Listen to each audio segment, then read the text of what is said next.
और खबरें तफसील से। श्रीनगर में G20 मीटिंग से काबिल CRPF के खुसूसी कमांडोज खुसूसी कश्तियों में डल झील की गिर्द गश्त कर रहे हैं। यह मीटिंग शेर कश्मीर इंटरनेशनल कन्वेंशन सेंटर में शेड्यूल है। सूरत हाल पर नजर रखने के लिए हाई एंड ड्रोन और CCTV कैमरे भी इस्तेमाल किए जा रहे हैं। ड्रोन और एंटी ड्रोन टेक्नोलॉजी श्रीनगर में G20 के लिए 3 टायर की सिक्योरिटी कवर का हिस्सा है। सिक्योरिटी फोर्सेस को ड्रोन हमलों का खदशा है, इसलिए वो पहले ही एंटी ड्रोन टेक्नोलॉजी तैनात करने का ऐलान कर चुके हैं। SKICC के आसपास डल झील के इलाके में, जो कि मीटिंग का मकाम है, सिक्योरिटी फोर्सेस के पास ड्रोन के साथ इलाके की निगरानी करने वाली खुसूसी टीमें हैं।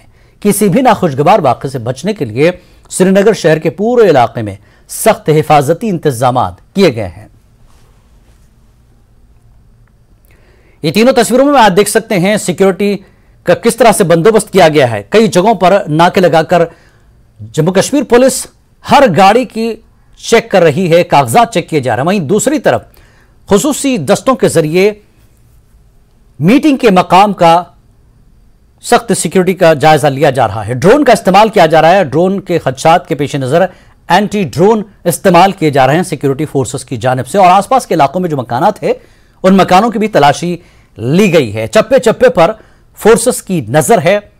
कोई भी शख्स फोर्सेस की नजर से नहीं बच पाएगा, क्योंकि सख्त सिक्योरिटी के तहत इलाके के लोगों, मकामी लोगों की भी चेकिंग की जाएगी, ताकि कोई नाखुशगवार वाकया न हो और G20 के इजलास में किसी तरह का रखना न पड़े।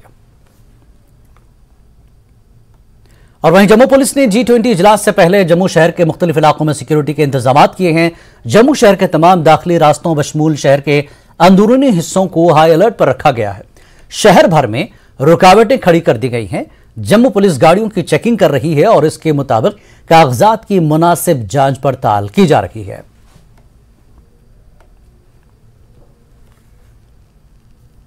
कश्मीर में G20 की तैयारियां बड़े जोर शोर से जारी हैं। श्रीनगर शहर को दुल्हन की तरह सजाया गया है। G20 मंदुबीन के इस्तकबाल के लिए मुगल गार्डन पूरी तरह से तैयार है।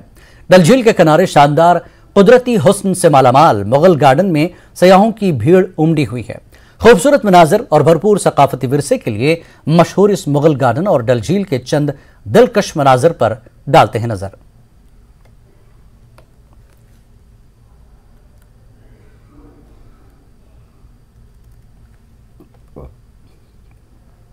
G20 इजलास में सिर्फ 3 दिन बाकी हैं। कश्मीर इस वक्त अपनी तारीख के सबसे बड़े इवेंट का सामना कर रहा है। मनसूबाबंदी का अमल अच्छी तरह से जारी है। कश्मीर पूरी दुनिया से आने वाले मंदुबीन को जबरदस्त जोश व खरोश के साथ खुशामदीद कहने के लिए पूरी तरह से तैयार है, चाहे वो शहर की तज़ीन और आराइश से हो या फिर नए सयाहती मकामात की दरियाफ्त। न्यूज़ 18 ने वादी की कुछ नामवर शख्सियात से G20 के मंदुबीन से अपनी तवक्कुआत के बारे में बात की। दे दिया है, हमारी टूरिज्म इंडस्ट्री को एक किक मिली है हमें। वो इसलिए कि ये सिर्फ बैनुल अक़वामी सतह का यहाँ पर एक सेमिनार नहीं है, बल्कि इसके साथ इतने जुड़े हुए हैं जो टूरिज्म से वाबस्ता हैं कंट्रीज, और एक नया माहौल इसने यहाँ पर बज़ क्रिएट किया हुआ है। तो बहुत खुशी की बात है ये, और एक्सपेक्टेशंस तो बहुत हैं हमारी इससे, क्योंकि इंटरनेशनल लेवल पे हम फिर आएंगे। हमारी जो स्टेट है, हमारी जो यूटी है जम्मू एंड कश्मीर की, और हम चाहते हैं कि जो कंट्रीज जिन्होंने ऐसी एडवाइजरीज देके रखी है वो इनको हदफ करे, उनको उठाए। दुनिया में जो जम्मू कश्मीर को जन्नत बेनज़ीर कहा जाता था, और हमारा कश्मीर पूरे आलम में माना जाता है, पूरी दुनिया में माना जाता है। सारे वो फॉरेन कंट्रीज कश्मीर में आ रहे हैं जिन्होंने कभी एडवाइजरी जारी करी थी, और वो सारे जो तनाज़े थे वो खत्म हो चुके हैं। 30 साल के जो दर्द था हमें यहाँ कश्मीर में, वो 3 सालों के बाद उसमें जो मरहम लगा G20 से, ये हमारे सरकार के लिए, हमारी सरकार को पहले मुबारकबाद मैं अपने प्राइम मिनिस्टर साहब को देना चाहूंगी, और अपने प्राइम मिनिस्टर साहब के साथ साथ LG एडमिनिस्ट्रेशन को मुबारकबाद देना चाहूंगी कि उन्होंने इस चीज को वाकई में यहाँ पे अमन को दिखाया। और हम इस वक्त होस्ट कर रहे हैं G20 को, और ये हमारे लिए इससे बढ़कर और बात नहीं हो सकती है। तो हमारी कंट्री में कुछ ऐसे स्टेट्स, कुछ ऐसी यूटीज हैं जो ग्लोबली बहुत फेमस है टूरिज्म को लेके, और जब बात कश्मीर की आती है तो इसको कोई इंट्रोडक्शन की जरूरत नहीं मिलती। तो कितना एक्सपोजर यहाँ के यंगस्टर्स को, यहाँ के बच्चों को मिल सकता है इस G20 प्लेटफॉर्म की तरफ से। और साथ ही साथ जो लुक अभी आप देख रहे हैं हमारी श्रीनगर सिटी का, श्रीनगर स्मार्ट सिटी प्रोजेक्ट का नाम है, लेकिन we are highly thankful to G20 and the central government so that the acceleration जो इस पूरे प्रोजेक्ट का था वो बहुत ही अमेजिंग तरीके से देखने को आया है, and the result is in front of us. वो कहते हैं ना कि we are thankful to central government for making the dreams coming to reality, जिसके लिए honourable prime minister sir we are highly thankful to you, and honourable lieutenant governor of Jammu and Kashmir, उनका भी बहुत बहुत शुक्रिया। पहला ऐतिहासिक ऐसा प्रोग्राम जहां G19 कंट्रीज, हिंदुस्तान को पहली प्रेसिडेंसी मिली है, and first chapter on tourism happening in Jammu and Kashmir.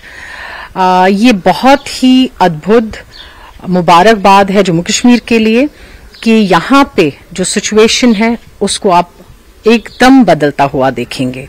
जब इतनी पावरफुल कंट्रीज जिसमें GDP of the world, other European countries, unions आ रहे हैं, तो बहुत कुछ एक्सचेंज होगा ट्रेड को लेके, स्पेशली टूरिज्म जो हमारा एक अहम बैकबोन है इकोनॉमी जम्मू कश्मीर के लिए।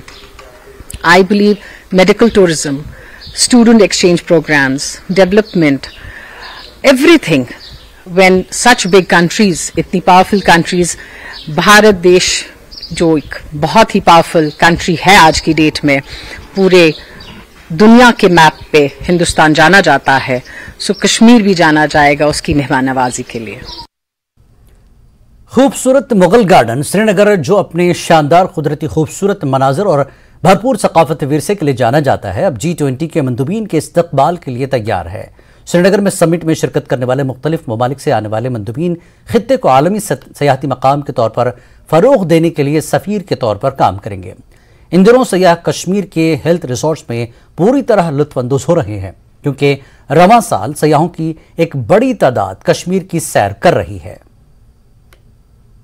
लोग बोलते हैं कश्मीर एक स्वर्ग है, वो हम ऐसे स्वर्ग एक्सपीरियंस कर रहे हैं। और अभी 2-3 दिन में G20 का कॉन्फ्रेंस होने वाला है, तो उसका इंतज़ाम भी बहुत बढ़िया से चल रहा है। हम बहुत खुश है। G20 का बंदोबस्त देखे रहे, बहुत ही बढ़िया तगड़ा बंदोबस्त है, आर्मी वगैरह भी सब हर जगह पे, पुलिस वगैरह भी है। सो बंदोबस्त तो है ही, थोड़ा सा प्रॉब्लम टूरिस्ट को होता है, लेकिन कैसा है, it is for the betterment, हमारे लिए ही है।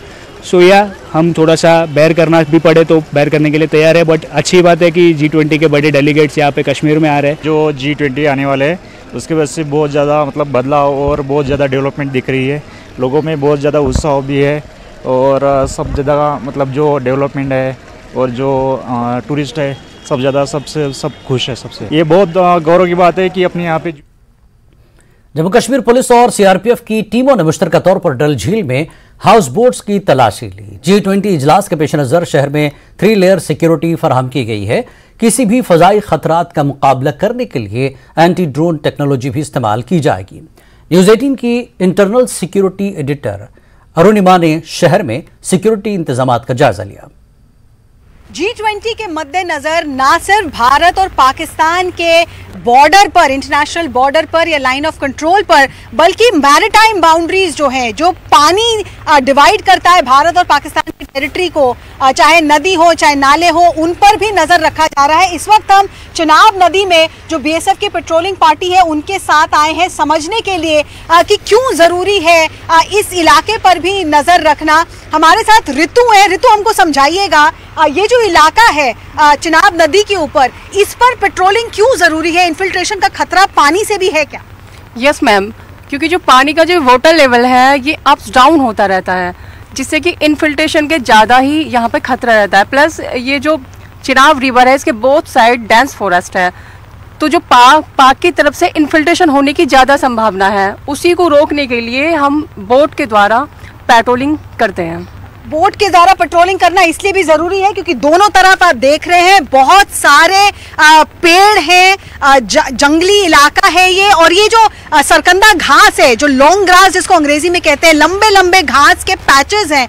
अगर पानी का लेवल कम हो जाए इसमें और कोई घुस आए, कोई इन्फिल्ट्रेट कर पाए, तो इस घास में छुपकर इवेड करना इंडियन अथॉरिटीज़ को बहुत आसान हो जाएगा, ये भी एक बहुत बड़ा चैलेंज है। और पिछले कुछ दिनों में हमने देखा है, चाहे राजौरी हो चाहे पुंछ हो, जिस तरीके से आतंकवादी गतिविधियां जो पहले सिर्फ कश्मीर वैली में सुनने को मिलती थी, आजकल राजौरी पुंछ के इलाके में भी बहुत ज़्यादा गर्मी है। आतंकवादियों की तरफ से हमें बताया जा रहा है कि कम से कम 100 से 125 आतंकवादी लॉन्च पैड पे इंतज़ार कर रहे हैं और वो 20 के करीब नंबर्स बताया जा रहा है जो ऑलरेडी घुस आए हैं जम्मू डिवीजन में। उनमें से ज़्यादातर हो सकता है राजौरी पुंछ में हो, कुछ क्रॉस करके वैली में भी चले गए हों, लेकिन उनसे किसी भी तरीके का खतरा G20 को ना हो, इसीलिए land boundaries, international boundaries, maritime boundaries, सब पर नज़र रखी गई है, सब पर नज़र रखी जा रही है। और ये पेट्रोलिंग जो हो रही है, मेरे हाथ की ठीक दूसरी तरफ जो ग्रीन पैच है, वहाँ पाकिस्तान ने एक पोस्ट बना रखा है, वो पाकिस्तान है, पाकिस्तान का झंडा दूसरी तरफ उड़ता हुआ दिख रहा है, वहाँ उन्होंने कैमरा लगा रखा है, तो सर्विलांस उनकी तरफ से भी है, ये हमारा कैमरा है बिल्कुल सामने। तो सर्विलांस, टेक्निकल सर्विलांस और पेट्रोलिंग दोनों किया जा रहा है। और टेक्नोलॉजी और ह्यूमन एसेट्स के मदद से हमारी भारतीय सेना और बॉर्डर सिक्योरिटी फोर्स दोनों ये इंश्योर करना चाहती है कि G20 समिट जो है बिना किसी इंसिडेंट के, इंसिडेंट फ्री तरीके से इस बार कंप्लीट किया जा सके। उमेश शर्मा के साथ अरुणिमा, चिनाब से।